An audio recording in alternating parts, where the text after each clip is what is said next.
It's Tuesday. You know what that means. It's time for ignition with the AEW Fan Hub podcast team. This is Kelson, and as you can probably tell from my voice, I'm a little bit under the weather, so I apologize for my sexy, deep drawl today. Um, One thing I do want to say is that I just realized this earlier today is that this podcast is our third year anniversary of AEW Fan Hub podcast. 3 years. What do you guys think about that? Awesome. It's pretty crazy, Th- man. 3 years, Woo countless shows. hoo. Yep.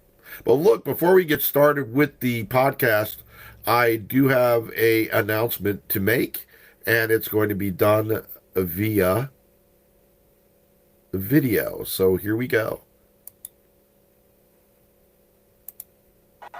Tokyo Story is proud to host Tokyo Joshi Pro Wrestling's second solo three-city American tour, Texas Stampede, coming to Austin's famous South by Southwest Festival this March. Texas Stampede's tour kicks off at the Palmer Event Center in Austin, Texas, March 17th and 18th. The suplexes continue March 21st at the College Park Center at University of Texas, Arlington. The Stampede ends March 22nd in Houston, Texas at the dynamic Post Houston Center. Tickets start at $39.99 or on sale now at TokyoStoryUSA.com. That's TokyoStoryUSA.com. And TJPW, Women Are the Hero.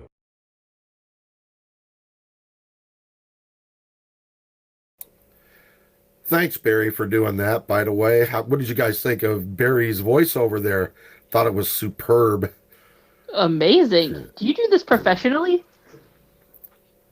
No, I have a little experience. My voice isn't good enough to do it professionally, but I beg to differ. Yeah, I beg to differ too. I actually sent that to Tokyo Story.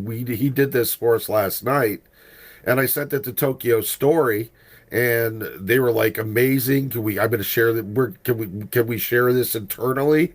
So yeah, it was a lot of Tokyo, fun. yeah. So Tokyo Story is the organizer of the TJPW. Let me say that again: TJPW Texas Stampede. And we are going to be doing on Saturday, we are going to be doing a AMA with the chief operations officer of Tokyo Story regarding Texas Stampede right here on our YouTube channel.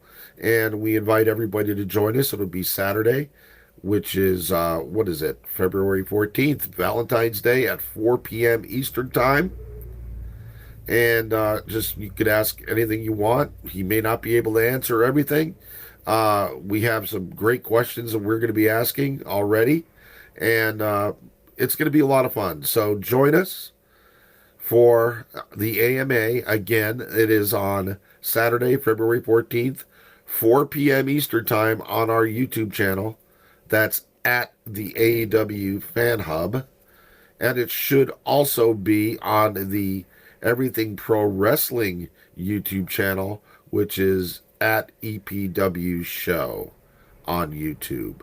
But if you have any questions about where it is or whatnot, just look on the AEW Fan Hub subreddit or on the Everything Pro Wrestling Hub Discord. We will have all the information you need. Let's get on with the show. It would be remiss not to talk about the chants that the AEW crowd did before the main event on Dynamite last week between Brody King and MJF. I wanted to get your opinions on this the chants and whatnot overall as a whole. I mean, they were not censored. It ended up on the national news. What are the positives and negatives of this?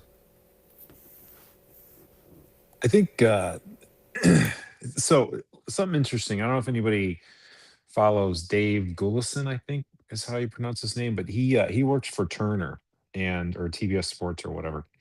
Helps with the production up at corporate or something.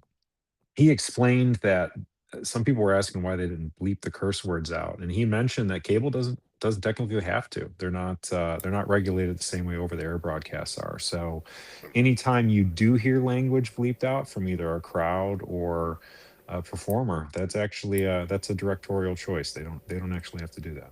So Really, that's very interesting because Mhm. one of the questions I had, Barry, was what if like the same thing happens this week because MJF and Brody King are facing each other this week again.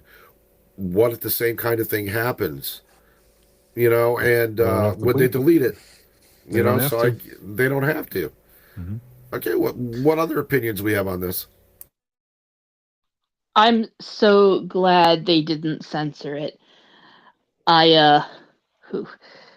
Yeah, let's just say it's a good thing they let people speak their mind on this issue. This is me treading extremely lightly here. No, I get it because one of the things that wrestling fans do, I mean, look, that's what this whole podcast is about, is opinions. I mean, if you can't share your opinions, what's the point of being a wrestling fan? Because wrestling is meant to stir up emotion. It is meant to stir up opinions. So, yeah, I mean, what do you think? I mean, I don't think this is a one and done kind of thing. I'll be interested to see if other crowds do it. The press was interesting too. I'm a consumer of mainstream news media, and I like to look at how the same thing is covered from a couple different voices. And one of the things that I found pretty interesting was that the writers all pretty much assumed um, that the professional wrestling political opinions may match to the combat sports political opinions, and so they had like some surprise. Oh, pro wrestler, fans making a statement that runs contrary to them. But it was interesting that they didn't really focus on AEW too much. It was really just talking about whether or not this meant any sort of deeper message culturally, blah blah blah blah blah. But it was just bizarre, if anything else, to see AEW covered in the national press because it doesn't happen. Like it's just a weird thing to see professional wrestling central to current events. It's not usually like a current event medium. You know what I mean? Exactly. Well, I wanted to follow that up, Barry, with a question for everybody. We did see that AEW was covered in national media over the F Ice chants. Do we see this as beneficial to AEW or detrimental to AEW in the long run? I mean, Well, sorry, go ahead. they say any press is good press, so it got their name out there, Yes, there's going to be some people who are like, "Oh, I'm never going to watch it," but there's going to be other people that are like, "Oh, maybe I'll give it a chance," You're never going to be able to please everybody. There's always going to be people, who get pissed at the tiniest thing or latch on to things, whatever. Uh, you know, they're in the news, they're getting talked about. Plus, people may since they're a bit more out there, people may see WWE and certain associations they have and be turned off by that. And now that they know that there is an alternative that may be more in line with what they personally believe. Sure, but you're always going to So, have people that don't feel that way. Go ahead, MK. so pardon the pun, but I see this as a net positive. Um, I really do think people are going to see it. Like it was said before, any press is good press, but people are going to see AEW as the place to be, a place that does not censor what's going on and allows wrestlers who in the past, I'm not going to name names, but if you know the past, there are people who have been outspoken pretty much of a lot of politics, and AEW has let that happen. So I think it's great, and it's going to continue to happen. I don't know when, but it'll continue to pop up. I want to, Kelson, if I could pose a question to some folks too, Sure, go ahead. related to this, because I was just thinking back. Generally, at least in the modern era of pro wrestling, the television product has been pretty apolitical. They've never like hidden political motivations of the owners and promoters. Like the McMahons, it's pretty clear. You can look up any sort of donation records for the cons. They kind of do their things on their own. But when it comes to the programming, it's been pretty apolitical. But even on the Fed side too, like pro wrestling is something where the fans are a character, and I think a lot of that reflects just modern culture, or current pop culture. And when AW and even WWE, like they just let these things just run their course, I think it's important. It's the fans kind of participating in the only way they can in a medium they all love, as long as it doesn't hurt anybody. But I do think it's important that the companies just let the fans do it. And as a business, you do just want to present your product, unless you're, um, well, anyway, you just want to present your product. So as long as they just let fans do it, or even performers do their things or whatever, but there's no like corporate stances. I do think that's kind of important. I Now, realize I correct me never if. asked a question. Yeah, you never did really ask a question. I was waiting. I was like, "Is there a question coming I did. here?" I had it, and then I rambled, and I blame myself for that. So I apologize. I Well, think I kind of get where you were going though. Like, is What it do you one of guys those think? things? Same Yeah, thing. Yeah. Should it remain you just let the apolitical? Yeah. fans. Yeah, I think right now this is the first and only time they've done it, so it's not a trend yet. We've got to see what happens in the following weeks, and you know what? I think it's one of those things. If it continues, you don't interfere with it, but you don't have to jump onto it either. You just Yeah. I let think it be that's a a fair take. thing fans are doing. It is what it is. Because, yeah, you don't want to potentially alienate, you know, a portion of the fan base who just doesn't really care that much. Like I want my wrestling entertainment, kind of. Like I don't care if the fans fan or whatever, but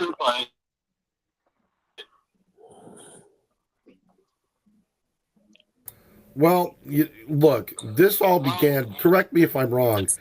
MK, you have to mute. Correct me if I'm wrong, but this all began at Grand Slam Mexico with Brody King coming out with the Abolish Ice shirt on. Is that correct? I think so. Yeah. This wouldn't have happened if it wasn't for Yeah. Brody. Yeah. Yeah. Now, to be fair here, Brody King did not just come out with the Abolish Ice T-shirt and then put it away and business as usual after that. He is consistently, but not overbearingly so. He has been consistently. Boy, listen to my voice; it sounds pretty good. Um, he's been consistently doing his Abolish Ice in a respectful manner and using that platform for, well, you know, for charity, basically, to support the communities that have been affected by ICE. Now, with this being in the national news and it's all centered around, as far as AEW goes, it's centered around the work that Brody King has done. What would you do now with as AEW? Would you kind of continue to promote Brody King and keep him out in the forefront, That's a good question. so that this could be, um, organically evolve as a subplot to a story? That's a good question, man. Does anybody have any good answers or opinions? Of course you do. Of course you keep him in the limelight. I mean, he's worthy of it anyway. But if you want to keep the hype, you want to keep things going and not be afraid of it, of course you keep him out there. I don't know what program we put him in once MJF and him is done, but you keep him out there. Why Does- not put the strap on him? That's what I was just about to ask. Do you think there's a chance Yeah. that they give him the title? You know, No. well, so there are very rare instances where somebody can just inadvertently get super hot because of something, and you only have one chance to capitalize on it.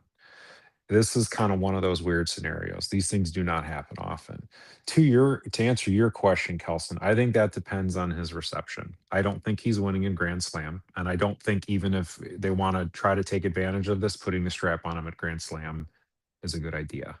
The reaction to him the next show afterwards, I think, will tell whether or not that he keeps any sort of buzz like that. And if the crowd continues to get behind him, then I think after another week or two, there's a legitimate question if you need to consider it. Yeah, you use the word reaction, and it is reactive. If AEW does put the strap onto Brody King at Grand Slam, would people see that as AEW doing something reactive instead of organic? It's a good question. That's a really good question. But Man. I don't let's know. be fair here. Let's be fair here. This began with Brody King at Grand Slam Mexico. However, if you look at the fan votes and at sites like What Culture and Fightful Select and whatnot for the 2025 awards, who was the tag team of the year in a lot of these awards was Brodito. It's not that Brody King is making a name for himself only by his Abolish Ice t-shirts and the community work that he's done, right? He's a damn good wrestler and deserves the props. Brodito happened because Brody had gotten over. Like that dude is on month 8 of his babyface run. So Right. this isn't new either. Yeah. Yeah, I mean, there's just so much to get into here. And we would love to, hear comments, about this from the community.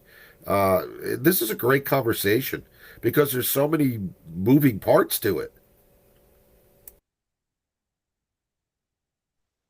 Yeah, I love Brody King in the ring. Prodito was an amazing tag team and still are, whenever if they get back together. I think he's definitely got potential as a great singles wrestler. I don't think you put the strap on him in Australia. I I think I think that loss will kind of see how does the crowd react. Like if they stay behind him, then you really have something with them. But if it just kind of fades away, then it's like, all right, he But was but almost Chris, there, but we didn't quite connect. that's my point is that the crowd has been behind him, as Barry said, for 8 months now, since Grand Slam Mexico. I mean, the fan votes gave him and Brodito awards. The reaction to the fans and the crowd are very supportive of him. I mean, what more do the fans need to do to get behind him other than throw panties into the ring? I, And I'm saying this will be his first big singles loss. People love, cheering on the hero on his journey. But when he loses, that's when it shows, all right, do they really love him or did they just like watching him? They just like, okay, he was fun, but now he's been beaten. Let's find someone else. That's what I'm saying. okay, well, I want to go to Net because Net has not actually spoken yet on this. I want to hear your opinions on this. The Brody King abolish ice situation. I mean, I know that's not the right words to use, but it's the only thing I could think of. Well, I like Brody King a lot. I liked him before this. I liked him in the tag team. I think that it should just be left to happen. Whatever happens, happens. Leave it alone. It happened organically at the show. Um, I don't think corporate should be involved in it. And I've been advocating for Brody King to have a belt for a while. I know he's had the tag team championship, but I think he needs one on a singles run as well. Um, just leave it how it is. It's working, don't mess with the good thing. So That's it. Okay, well, Jess, you're the one who suggested, brought it up to begin with, was putting the strap on Brody King. What do you think?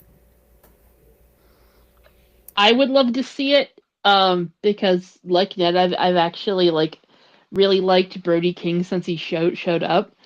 Like he's like big, he's cool, he's got the imposing look, he's got the he's the woof woof, he's the lead singer of an awesome death metal band. Um, but yeah, I think Net's right. Like it should be organic. It shouldn't be like it shouldn't. The people these days have a good nose for bullshit. If they sense it's being like corporatized, there it's going to turn people off, and you don't want to turn people off in something like this. You want it to happen with let them feel it. Let it happen. Okay, well, I kind of want to move on. We will be talking about Brody King's match with MJF at Grand Slam, and a little bit later on in this podcast. But I wanted to move on to AEW in 2026 is, in my opinion, it's been on a roll. It's, of course, we've got AEW getting mainstream news exposure with the uh, ice sentiment. Um, the ratings have been going up a little bit, and so has the attendance. What do you attribute this to? Has the storytelling been better, or is there something else that has been, I guess, making a people gravitate toward AEW?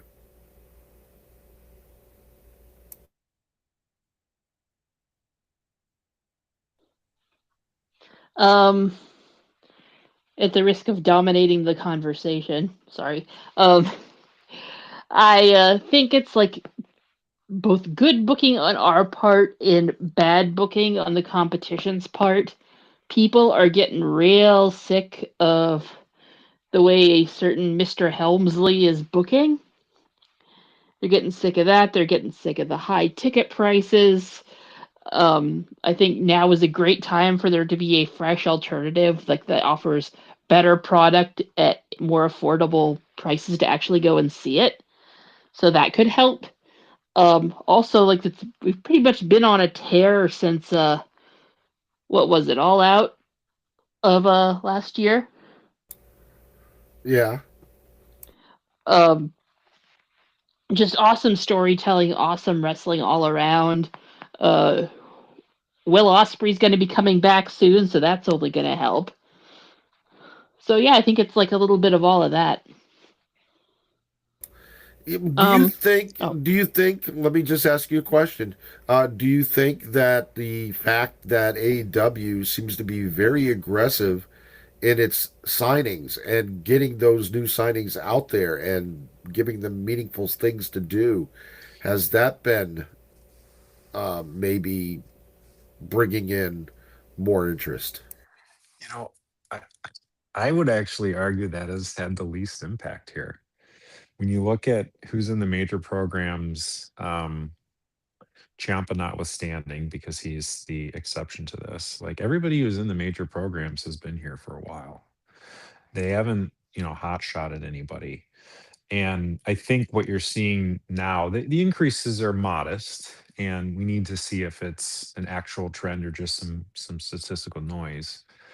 But 2025 was a very solid and consistent creative year for AEW. And really in the back half of the year, especially after All In, they seem to have everything planned out. And one of the things I've really noticed this year is you almost have the entire, at least the three big matches or segments for the next Dynamite announced. Usually several matches for Collision announced. And there was a long time in 2023 and 2024 where you didn't know week to week what was going on. And the booking, as far as the pacings of the shows, they're creating good identities where Collision is very very heavy wrestling based with very little backstage stuff. Dynamite still with more of a traditional split. I think it's just that consistency, and it takes a long time to reverse course, and they've done so. And now is when you see that work start to pay off little by little. I don't know how much WWE may be cooling off a little bit. They're nowhere near being cold. Anybody who says they're not hot still is silly. They're very hot. I'm not directing that at you, Jess. I just see people on the internet saying that, and they're dumb. I think it's more just AW's being AW, and they've got a good brand now and a consistent set of storytelling that's keeping people involved. I kind of have to Oh, disagree with you a little bit on that, Barry, as far as WW Please being do. hot. The reason I'm saying this is that I was looking at a chart uh, with with ratings for SmackDown, and they are on SmackDown is on a massive downswing. I mean, they've lost since I believe September of last year. They're consistently down 500 to 600,000 viewers. Tickets are still moving, man. I mean, that's what I Tickets are look at. moving, but Viewing and is different now. I don't, It's I am just not one to look at viewership as a barometer. But when you have a crash, if it was the stock market, people would be concerned. And I'm sure that WWE, TKO, and and the network are concerned about the really sharp drop in viewership. I don't think it's something that you could just sweep under the rug, I guess is what I'm saying, and discount completely. yeah, but That, wasn't that all related to the big data change with Nielsen and stuff? And that's one of the reasons why some of the ratings have recovered. Like AEW got hit too, and then when Meltzer and them were talking this week, like they've each gotten back a couple 100,000 viewers for their ratings. Well, WWE more than AEW, but that could very well be. I'm just saying that, of course, WWE had more viewers than AEW, so right. any kind of discrepancy or drop is going to be very much more noticeable in Sure. WWE than it is in AEW. I'm just saying that it is a cause for concern, considering also there's been a lot more empty seats at WWE shows. You Yeah, know, how much of that is like the Vegas ticket struggle? That's kind of a thing everybody's trying to make a big deal out of. Even they've got they're 18%. Yeah.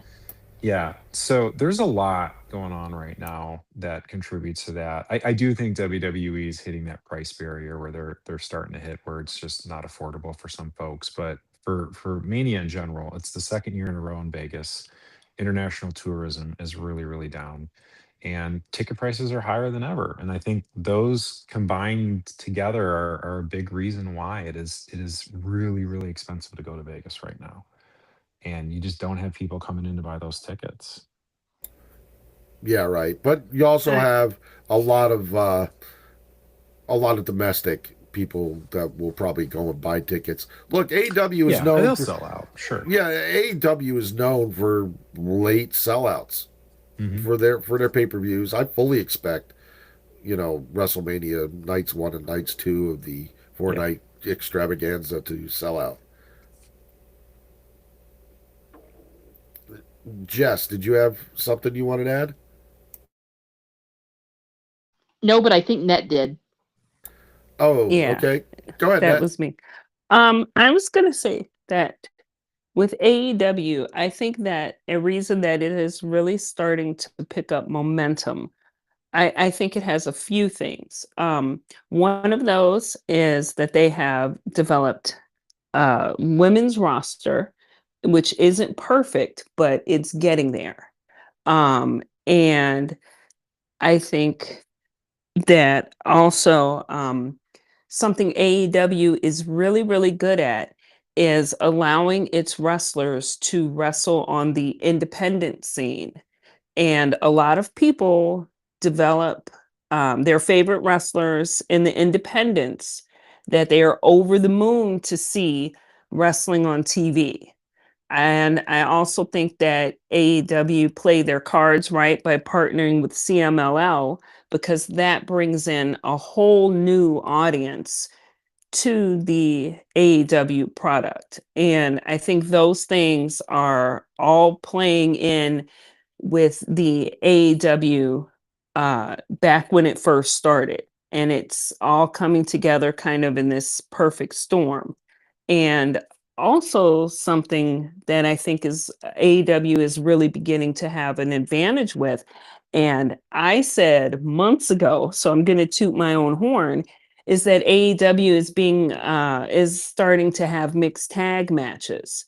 And I think that really does elevate the product, and it's getting a whole new set of eyes onto AEW, because a lot of people do like the mixed tag, and you don't have to have the men and the women fight each other, but just this hair match that they're having is a perfect example of that. And that's why I think AEW is starting to really find its footing and get where it needs to be.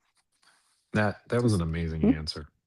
Thank you. Thank you, There were Barry. some really, really good points in there. Absolutely. Yeah. Thank you. Thank you all. Thank you. Yes, everybody, let's make a offering to Net. That's the Shrine of Yes, Net. please.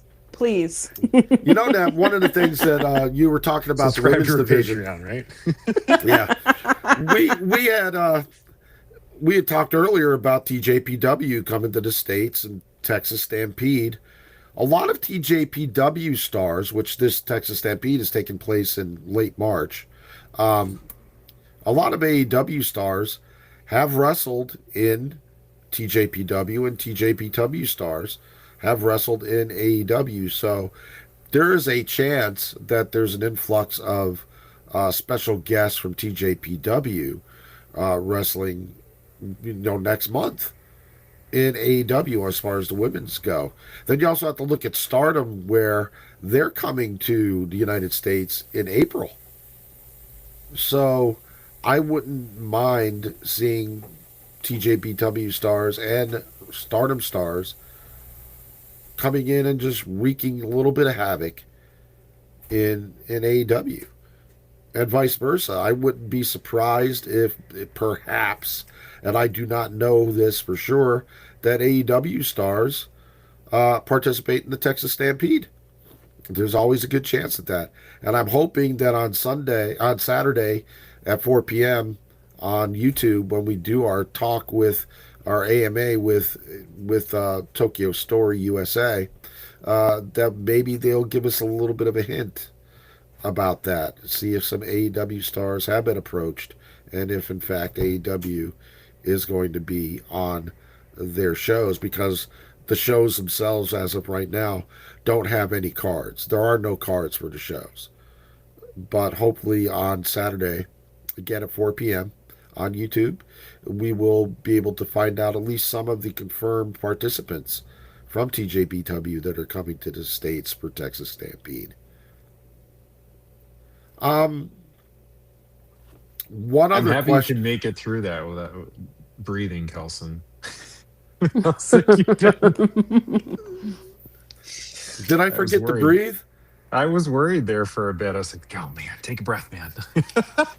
We used to have one of my favorite people in the world used to be on our podcast, Shane D, and he was really difficult to edit when we used to edit the podcast. I had to manually edit the podcast, and because Shane would not only talk really fast, he would never take a breath, and it was just like one big long run-on sentence when you listen to Shane talk. Shane was and excited, yeah. I loved it. Shane is one of the most passionate and intelligent people I've ever met. And man, I miss him. I wish he would come back onto these podcasts. I miss him. Yeah, with your cold, I was impressed you were able to go that long, man, without needing a breath. I think it was probably, hey, I've got some momentum. I shouldn't stop. Gotcha. I am feeling a little woozy and lightheaded right now. I wish I could. I wish I could meet this guy. He sounds like, if the Micro Machine Man were really into wrestling. Shane's a hoot. Shane was fun, man. Shane was great, and I'm sure he still is. We just not had an opportunity to talk to him for a while. Personally, on a personal note, I missed the hell out of the guy. Back on topic, though, I did want to explore one thing. AEW has, of course, Dynamite and Collision, and we're just going to talk about Dynamite and Collision for just a few minutes. The questions I have for you guys is this: there's multiple questions here. One is, do you think that AEW has, with Dynamite and Collision, have they set up a specific identity for both of the shows as far as being separate brands? Even though they're not like a SmackDown and Raw kind of thing, they do have their own kind of personalities, I would say, at least in my opinion. I'm interested in hearing your opinion on that. Also, and I did take a breath there, by the way, Barry. Also, I heard it. I heard it. okay, I try to exaggerate my breath so people don't get worried that I'm going to pass out. Um, Also, when and this is something that Barry brought up in our discussions prior to the show, uh, what the ratio of wrestling to story, interviews, etc. Do you think that that is something that needs to be worked on by AEW, or is it fine the way it is? In other words, does AEW maybe have too much wrestling and not enough of the other things, or vice versa? That's like asking if there's too much cake at a birthday party. Right? Like, well, I want I want to see professional wrestling in my professional wrestling show. Like, like there's I don't want to say there's no such thing as too much wrestling because you know what? I enjoy a little break up with like an interview or a fun segment or things like that. But that shouldn't be the main part of the show. The wrestling should be the focus. I like a good, I mean, I'm good at like 80-20, but 75-20. I'm good at 60-40, even 50-50. Anything over that, I'm like, I'm out. I want to watch wrestling, not soap operas and drama and all that. Like, it's okay. It's fine in bits, but I want more wrestling than anything. You don't want to go back to the old days of like episodes of Nitro that didn't have any wrestling at all for the first hour. Oh, Hell they always no. had one lucha match in there, man. They always had one lucha match. I I don't think there's any wrong way to present wrestling, from a proportion standpoint. But kind of what Chris was saying and Kelson, I do think if you're tiptoeing in either of the extremes, I don't know who you're catering to. It's just finding the right balance for where there's an audience for it. And I think it's pretty clear there's an audience for people who enjoy more wrestling, the sports aspect, and a little less backstage. You don't want to go too far. But I've kind of enjoyed, it seems like, the experiments they're doing with that balance on Dynamite and Collision. Dynamite, there's been a lot of focus on pacing. I thought the shows this year have been paced really, really well. They balance where they do backstage stuff, the types of matches to keep things pretty even. And in Collision, it seems like they're experimenting to see how far can we push the amount of wrestling on a show and still not tire people out. Almost to the point where, at least to me this week, it almost felt like there was too much. So, from an identity standpoint, Kelson, it does feel like they're kind of trying to fit that groove a little more formally. I'm a big fan of the pre-show promos. I think it's a great, really fast way to recap stuff and show, the purpose for the matches. But that was always something that kind of was an identity for Collision, and I liked it on Dynamite, but at the same time, was like, it was one of the few things that really made Collision stand out. So. Yeah, well, I want to ask really specifically, do you either of you have a preference to Dynamite or Collision? I mean, they're different, but is one more up your alley than the other? I mean, Dynamite's still the A show. I would Yeah, I say actually. Collision. Yeah. Oh, yeah, I was gonna I say would like say. Sorry. Go ahead. um, I would say Collision is probably a little more my style, but I still love Dynamite. It's both shows are great, and I like the different. Dynamite's about, I'd say, a 50-50, 55-45 wrestling. Collision's about that 75-25. So you get So for me, it's that good balance between both shows. I like watching both. I always watch both. I ain't gonna stop watching both. All right, Jess, go ahead. I actually sort of fell out of watching Collision. I fell out of it because like it seems like nothing really of consequence happened on it.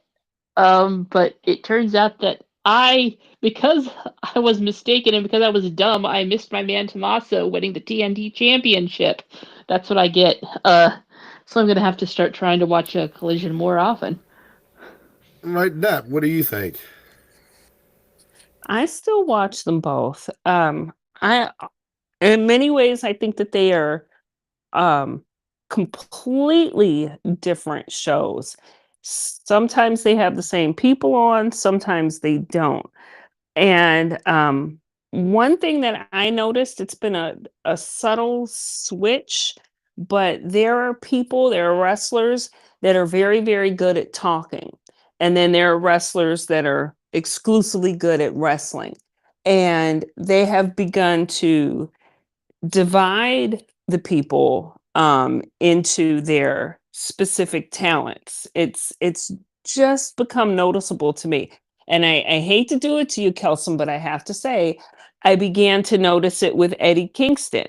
He is very, very good on the mic. And slowly but surely, they have kind of transitioned him into segments where he really shines at talking, and all you get is 5 minutes of Eddie being angry at someone.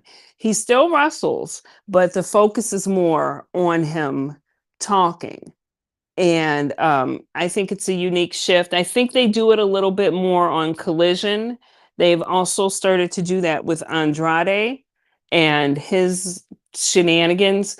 Um, so I can notice where they switch things around a little bit, and I like it. I like them both. I think they're extremely well put together shows. It's really good product, but I like to hear the people who can talk, and the people who really get down to it and wrestle. I like to see them just exclusively wrestle. They don't have to say anything. So, yeah, Right.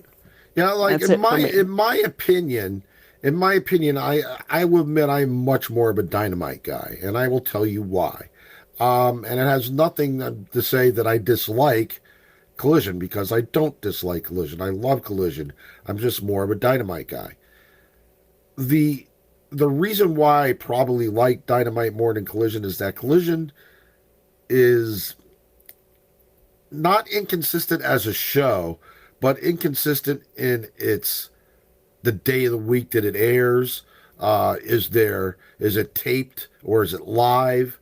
That has a lot. I mean, it's kind of hard, especially when you run a fan hub community, to not see the spoilers for Collision before Collision airs, and that's when it's taped, like on a Wednesday or on a Thursday.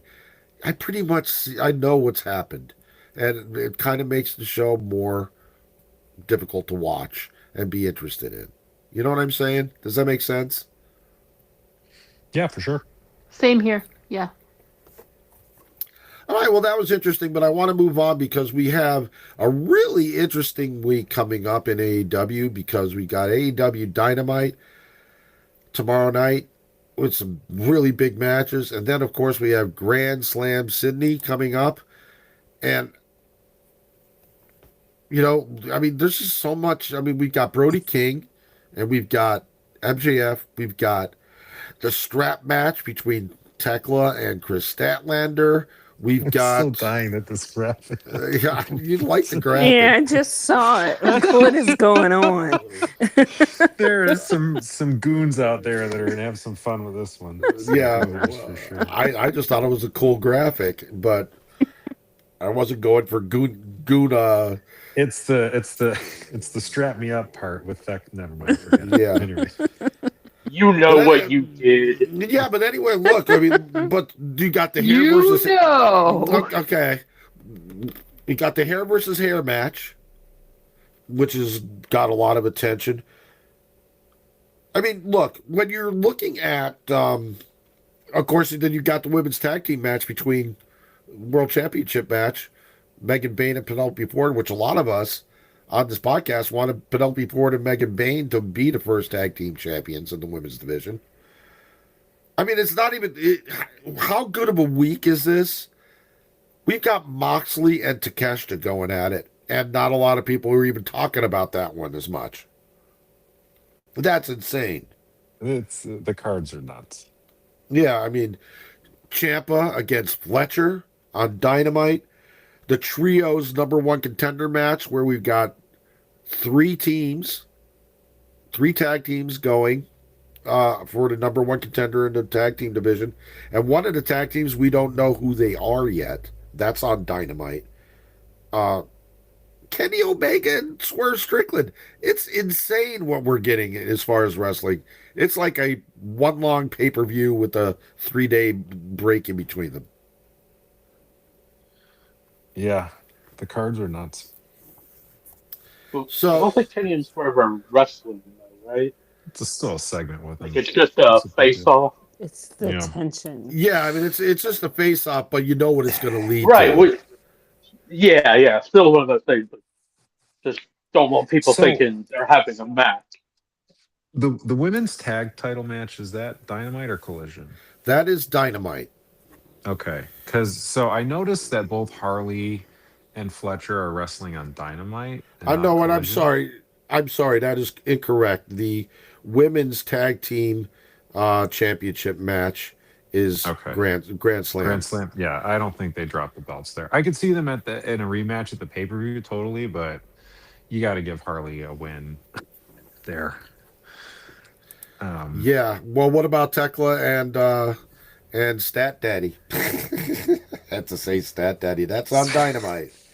I don't know why she's Strap Daddy. I don't know. Jess, what do you or Nat? Who do you think wins? With Thekla and Statlander? Yes. I think Statlander's going to win. I think she's going to retain her title. I kind of see Tekla, while she's very good, I kind of see her as like a fly on the wall. She's just buzzing around and never leaves anyone alone. But I think Stat's going to retain. Anybody else with a prediction about that match? I disagree. I was actually kind of disappointed when it didn't happen last week, but second time's a charm. Go strap her up, Stat Daddy. Yeah, I believe Jess, you had said, before the first match between Statlander and Tekla, and I apologize if I misquote you here, but I pretty much remember you saying something to the effect that Statlander's run just isn't doing it for you. It's not. I'm sorry. It's not that I don't like Stat. I love her, really, honestly. She's just like but she's better at chasing it, I think. No, we got MJF and Brody King, and I'm going to throw something out there. Buddy Matthews. You think there's any chance we see Buddy Matthews come out? Oh, I would very much like that. I love Buddy. I'd like to see it. I hope he's at least on the show, even if he's not involved. Well, he can get involved. I mean, Buddy can, just kick MJF in the face and get his longtime tag partner the championship. Buddy me up, bro daddy. I think they're really particular about letting anybody be physical if they're not cleared, regardless.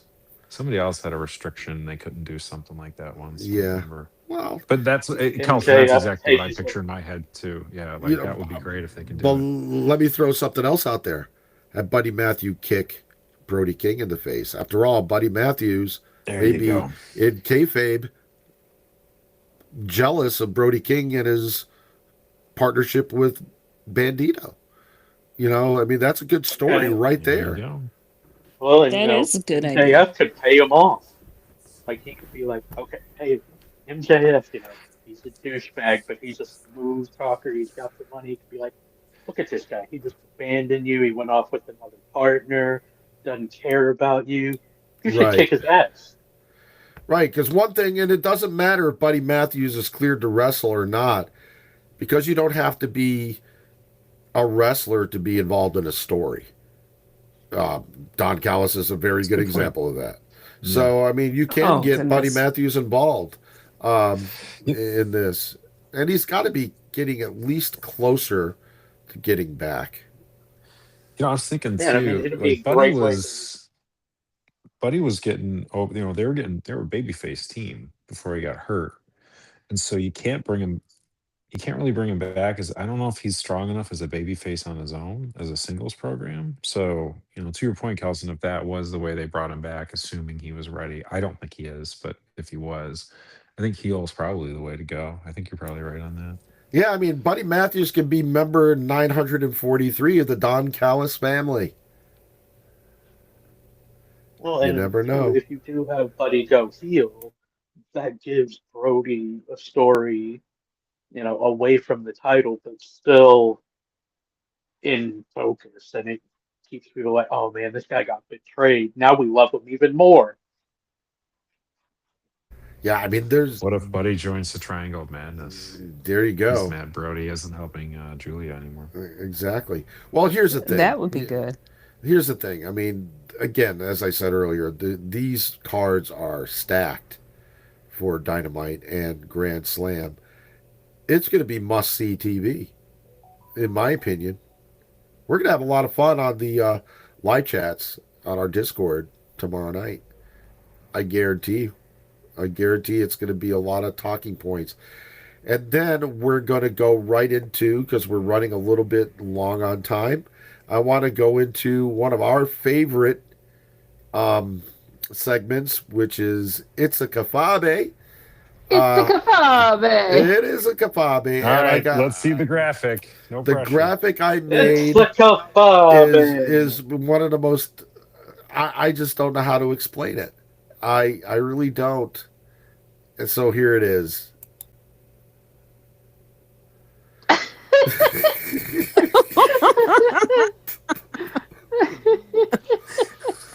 This will haunt me until the day I That is die. very haunting. If for the people that are not, Did you say it's what very haunting? it's very haunting. Uh, Oh, if for those who are not It's not a watching us and listening to us on the audio, the graphic is it's not a sin, sister. Sometimes sins have an upside, and the picture of the wrestler this week is Julia Hart dressed as a nun with a mustache. Just it is the worst Photoshop idea I've ever had. I think I pulled it off pretty well. Uh, You know but what it is? You know what it it is? It's what? a kafabe. It's a kapabe. Yeah, So does my anybody have? nightmare fuel just called that nightmare fuel. Yes, it is a very disturbing thing. Um, and I'm not saying that Julia Hart's going to grow a mustache and turn babyface. But I don't know.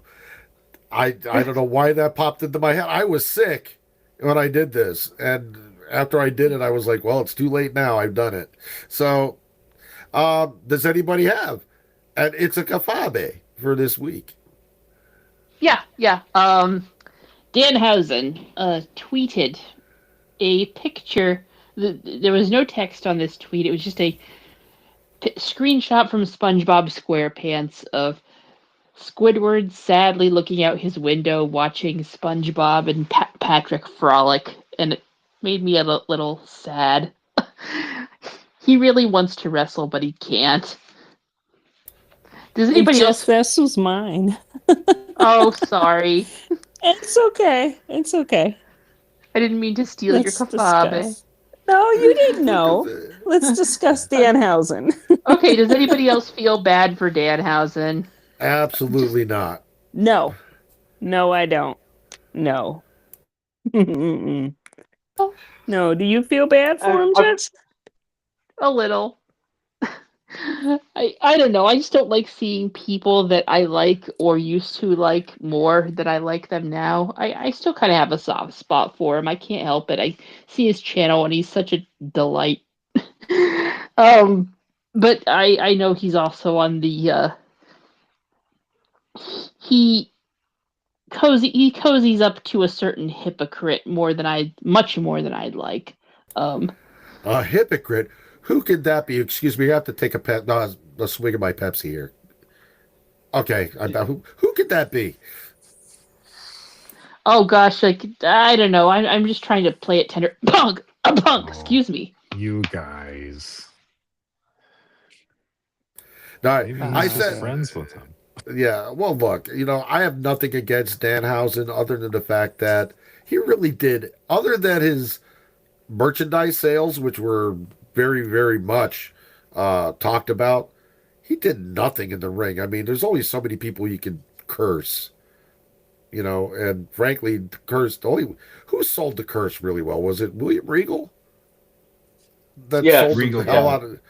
I mean, Don sold it pretty well a couple times too. yeah, but I mean, Danhausen was in AEW is not. It was just was not a good fit for Danhausen. He was a completely one-dimensional character for me. Did Yeah, nothing. he'll be Danhausen great. is a character that's great for the indies. You see him once a month. He does his stick. He makes you laugh. He can have a solid match. He's not a character that really can sustain every week. Like otherwise, he gets a little old. Like once a month is great. Like Yeah, I mean the the As indies big. a is the place for uh, him. Go ahead, Barry.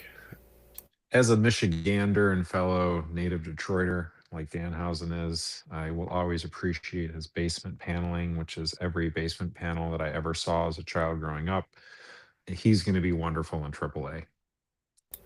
You Yeah, know, the thing that I think really expresses my thoughts about Danhausen and his entire run in AEW, the most memorable thing he did during his entire AEW run was that time in the Indies when Maki Ito ate his teeth. I mean, that just doesn't sound right, but if you know Danhausen, you know what I'm talking about. She was snacking on his teeth, walking around the ring, so I mean, that's the most memorable thing I could think of, other than just him cursing everybody. How many matches did he have in AEW and ROH? Three, maybe. I don't know. I don't I, want Yeah, to but hate I on I the think he worked guy. a I decent mean, amount of like trios and 8-man and maybe some 10-man yeah, tags. But Yeah. yeah, he didn't I don't have want to many hate on the guy. singles matches. But Well, I can't say I hate Danhausen. That'd be a lie because over in my room I have a Love That Danhausen flag and two uh, Danhausen micro brawlers, one of which is autographed. He's wearing the flower crown Yeah.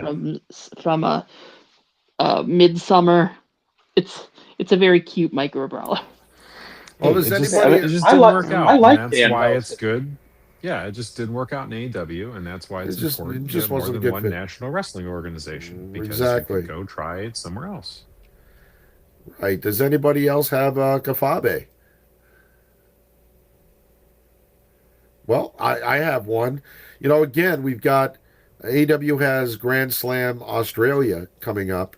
Uh, does anybody see a debut or a return happening? I already mentioned earlier, Buddy Matthews is a strong possibility. One other that I do see maybe happening in Grand Slam Australia or Grand Slam Sydney, I should say. Lena Cross, who has been long rumored to have already signed with AEW. She is Australian. I mean, if she's going to debut, it would probably be best for her to debut on her home turf. Johnny Gargano. That's Is total that wishful. That's total wishful thinking, but Johnny Gargano. Johnny Gargano? Has there been any rumblings at all about Johnny Gargano and AEW? I think I haven't just heard scam anything. people. Yeah, Not that I I know think of. he Like I just said, it's scam total people. wishful thinking. Ciampa's here. Johnny needs to be here. They belong together. That's true. Maybe it could happen, but I haven't even heard a single rumbling about it. Anybody Well, else with the Kefabi? Yeah, I got a real quick one. So earlier in the show, I mentioned Rich Gullickson, and so if you want to check him out, he's on Blue Sky.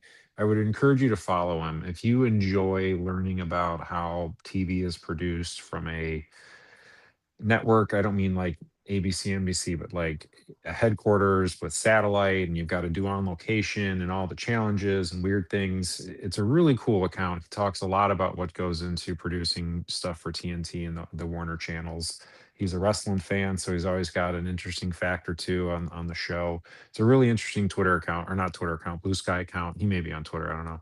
But an account on Blue Sky if you're on there to check out if you're an AEW fan and are curious about that kind of thing. Very interesting. Thanks for sharing. Anybody else? Yes, no one else. I'll do the. It's not a New Japan rundown this week. It is a New Japan hype up because we are about 2 hours and 45 minutes away from the New Japan, New Beginning in Osaka. At least if you're going to watch the kickoff match like I am. If not, main card starts 30 minutes later. Yota Tsuji versus Jake Lee for the IWGP Heavyweight title. Gabe Kidd versus Andrade. The winner will face Yota Tsuji at the New Beginning USA on February 27th for the IWGP Global title. Yes, he holds both titles. Never six-man tag titles on the line. David Finlay versus Callum Newman. The IWGP heavyweight tag titles, the Knockout Brothers versus Shota Umino, Uemura. The never six-man tag titles on the line. 9 matches, including the kickoff. Great card. Relatively early start time for most of us. Right. What? And you can watch that on NJPW World, right? Yes. Okay. And basically, what you're saying is that don't expect to see Gabe Kidd or Andrade live on Dynamite tomorrow night. You could have just said that. You could have just led with that. Man, Andrade's already having like the best year of his career, man. Like his run this year. What a run so far. This guy's it's gonna be a good year for him. Yeah, he's been doing some great work. Well, as I said earlier, we're going to have a hell of a good show on Dynamite. It seems like I really do think that Dynamites and Grand Slam are going to be exemplary this week. The live chat should be hopping, and we will see you guys again next week at 8:45 Eastern on Tuesday for another episode of Ignition. Let us know what you think about this one. Join us on the AEW Fan Hub subreddit and look for AEW Fan Hub on your favorite social media networks and join us there. We have a lot of fun. We're really growing. I haven't checked recently, but I would have to say we're getting close to around 105,000 members throughout our AEW Fan Hub universe. And of course, join us on the Everything Pro Wrestling Hub Discord server. The link to that will be in the description of this podcast. We will see you next Tuesday night. Guys, thanks for joining. Thanks for listening. Thanks for watching. We'll see you next week. Good night, everybody. Good night, Eddie Kingston. Good night, Eddie. Good night, Eddie. Good night, Eddie. Good night, Eddie. Moi.